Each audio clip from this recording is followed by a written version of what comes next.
Who dares awaken me from my slumber? You fool!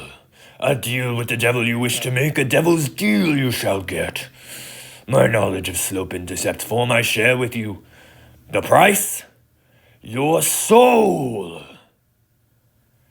I mean, listen, what do I know? Sounds like a pretty good deal to me. Hi, friends. How you doing? Let's talk a little bit today about linear equations in slope-intercept form, part 1. At the end of last class, just by playing around with them, there was a pretty interesting pattern for us to remember about the relationship between linear equations in standard forms and their slopes. Say that I give you a line of the form ax plus by equals c. What do you remember you can tell me about its slope? Take 30 seconds, look back at your notes, refresh your memory. Go.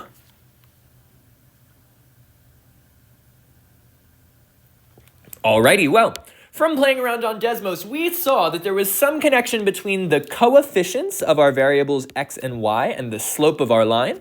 In fact, we were able to determine that the slope, often represented by the symbol m, if I took the value of a, the coefficient of x, and divided it by the value b, the coefficient of y, and then flipped my sign, right, by multiplying by -1, that would give me the slope of my line.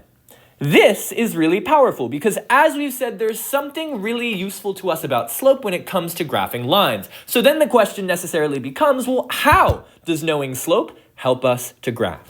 Say, for example, that I want to find the graph of a line that passes through the point -1, -1 and has a slope of 1/2.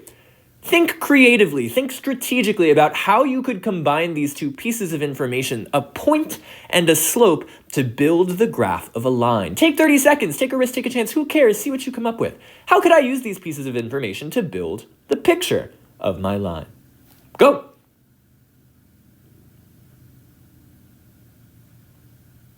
Alrighty, well, maybe you came up with something, maybe you didn't, but think about it. I know the point -1, -1. Well, that guy lives right over here on my line. We'll call this -1, -1.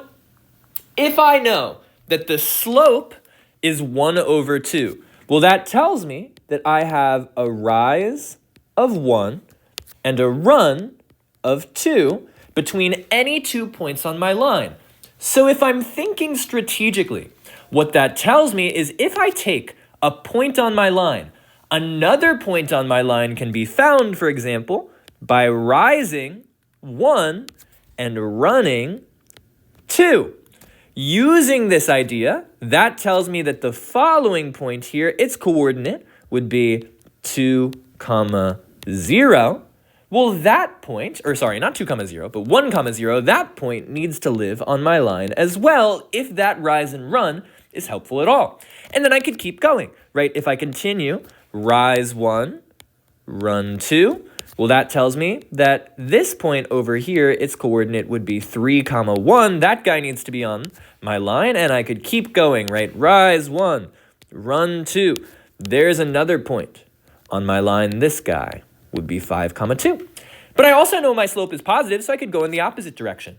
I could rise 1 here by going up or down 1 unit, and then to make sure my slope is positive, right, I'd counterbalance that by going off to the left instead. So that tells me that another point over here, this guy would be what? -3, -2. That guy should be on my line.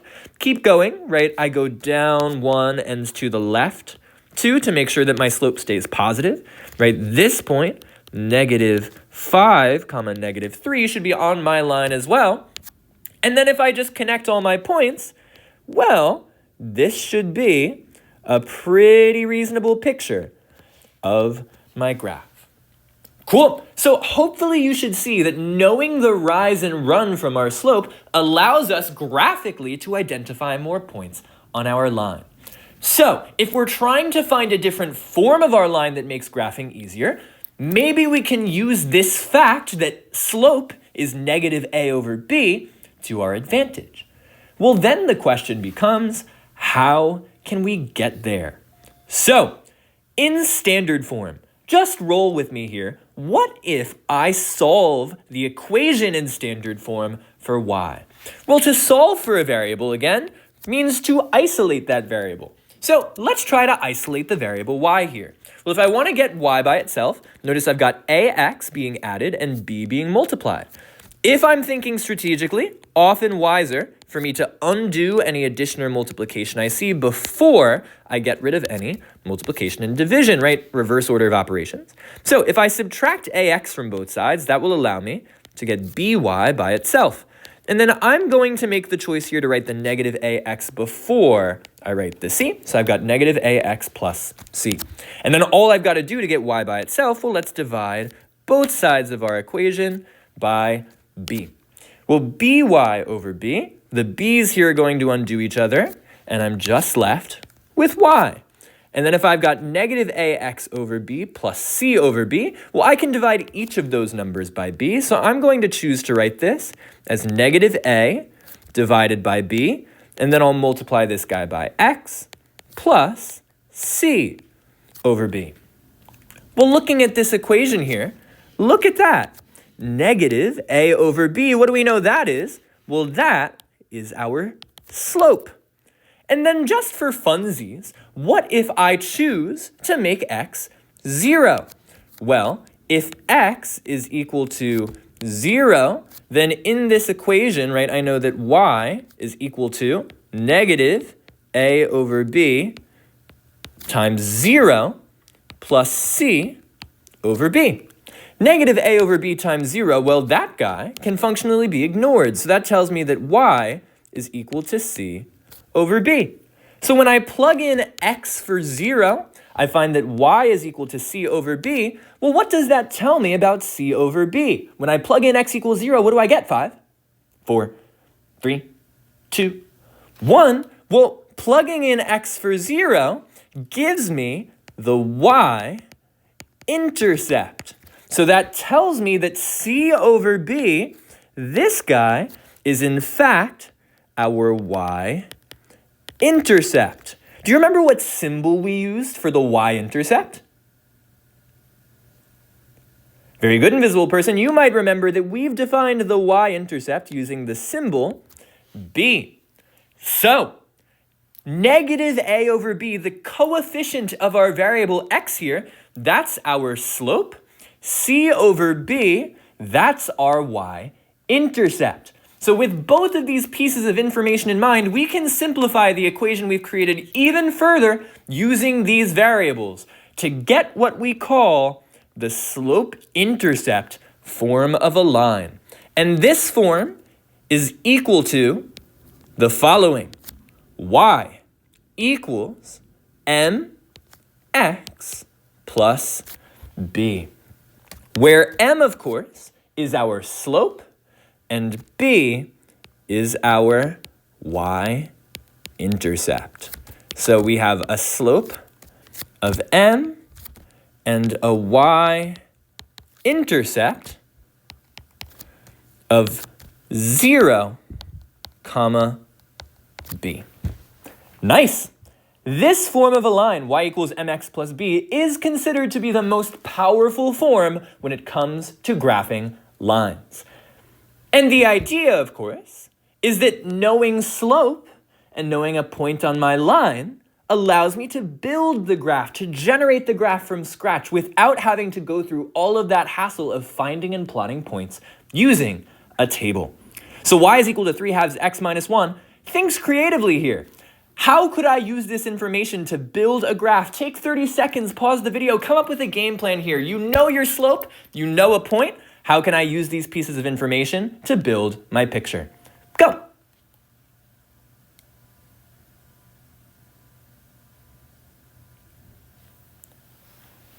Alrighty. Well, looking at my line here, this value of negative 1, that is my y-intercept. So the value of b is equal to negative 1. That tells me that the point 0, comma, negative 1 is on my graph. And that guy lives right over here. So I've got 0, comma, negative 1 right there. Now, I know that my slope is 3 over 2. So that tells me that I have a rise of 3 and a run of 2. So all I need to do, if I'm using my y-intercept here of negative 1, is rise by 3. So I could go up 1, 2, 3, and run over 2 to find another point on my line. And again, I still want to make sure that I'm labeling my points. This guy would be the point 2, 2. I could also, if I wanted to, I could keep going off to the right, or just to show you, I could also find the point on the left. How could you use your rise and run to find a point to the left of 0, -1 on your line? Take 30 seconds, come up with an idea, see if you can find it. Go!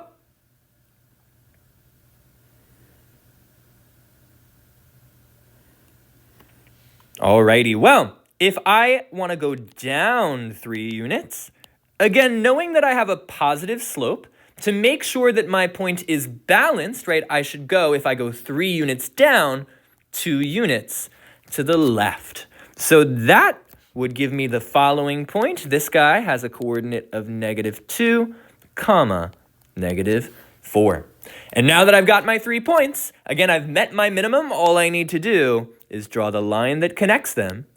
And there you go. You have built the graph of your line. So, taking these pieces of information, what are the 3 things that I might want to do? Let's generalize a procedure. Take 30 seconds. Take this piece of information here that we've just used. Build me a procedure. What do you think are the 3 steps I might want to follow to build my graph?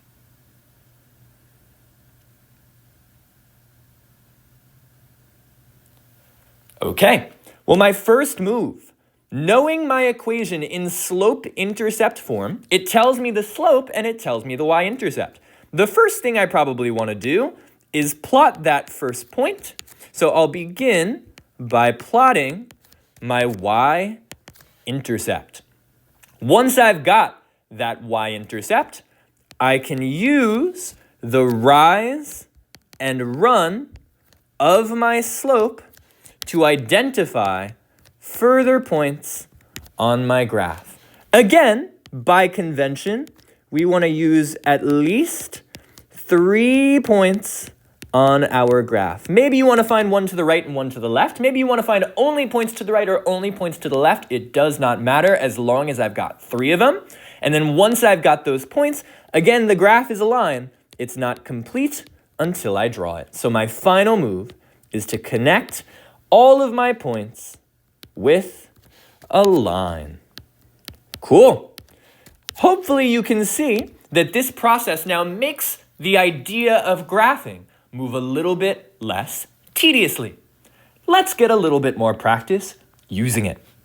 So, say that I've got 6x plus 3y equals -12. I want to try to get this guy into slope-intercept form. Again, I could use a table if I want to. That will always work for me. But it will be far more efficient if I can rewrite this in slope-intercept form. So, give yourself 30 seconds, pause the video. Let's rewrite this in slope-intercept form. Again, to get it into slope-intercept form, can't hurt to think, what am I really trying to do to this equation? Go.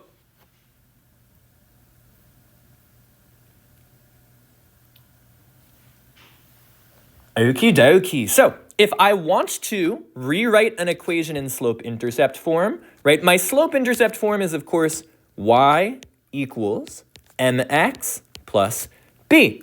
Notice in slope-intercept form, what I'm really trying to do is get y by itself. So let's take our equation and get y by itself. Again, reverse order of operations, easiest to undo our addition and subtraction before our multiplication and division. So subtracting 6x from both sides shows me that 3y is equal to -6x minus 12. To make it resemble that mx plus b form, I'm going to write the thing with the x before the -12. And then the last thing I need to do, if I want to get y by itself, well, I'm going to divide everything in my equation by 3. 3y divided by 3, that's y.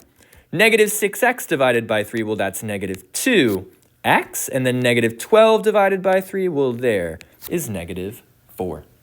So, in slope-intercept form, what this tells me, -4, of course, is going to be our value of b. So we have a y-intercept of -4.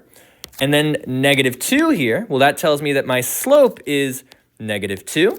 Might be easiest, remember 2 is really just, if I want to write it as a fraction, 2 over 1. So that tells me here that I've got a rise of 2 and a run of 1. Let's use this and put it on our Cartesian plane. So I'm going to give myself some axes.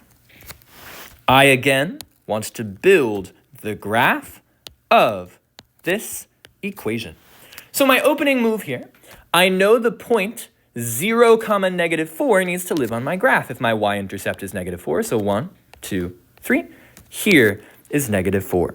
So my opening move, I'm going to plot my y-intercept at 0, -4.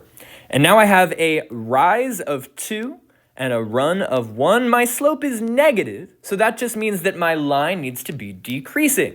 So let's say that I start with that rise of 2. I'll go up 2. If I want to make sure that my slope is negative, that means would I need to move to the left or to the right 1 to get my next point? 5, 4, 3, 2, 1. Well, if I'm going up 2 to make sure that my slope is negative, right, I should probably find a point over to the left. So this guy here, well, that would have a coordinate of -1, -2. And then let's find one more point for the sake of diversity. Maybe instead of finding a point to the right, I'll find a point to the left. So let's go up 2 again and over 1. So that tells me that this point here should be on my graph. Its coordinate, of course, would be -2, 0. It's our x-intercept. All I need to do now is connect my 3 points with a line. And would you believe it? There is the graph of our equation. Of course, the only other thing that I might want to do is label my axes with my y and my x. And we're Gucci, we're happy. We've built the graph of our line. Lovely. Let's do 2 more. So we want to take each of these equations below. We're going to rewrite it in slope-intercept form and then build our graphs. Take 2 minutes, 3 minutes, pause the video, play around, see how far you get. Let's do it. Go.